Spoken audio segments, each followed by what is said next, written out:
AMAWULIRE ku 96.3 BT Fama gakusomerwa Tomu Mulondo. Mawulire ag'obudde buno Kamalabyonna wa Buganda Charles Peter Mayiga aliko ekiwandiiko kyatongozza nga kirambika emitendera 16 omulimi w'emmwanyi mwayinza okuyita bw'aba wakuganyulwa afune ekiralu mu kirime eky'emmwanyi.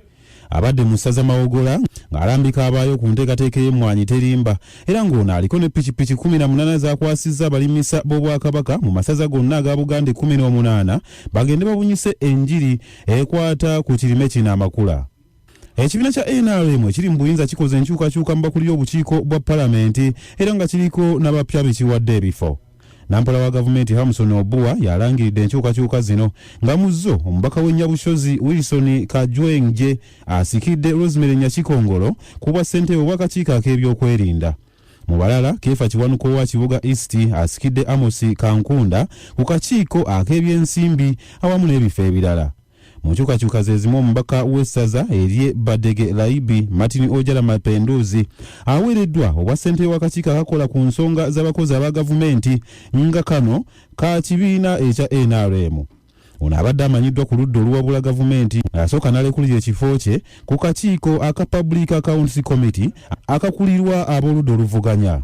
Ono neera ajjukirwa nnyo okukulemberamu okusindiikiriza omubaka w'Emityana Francis Zaake n'aggyibwa ku kifo ky'obwa komishona obwa Palamenti.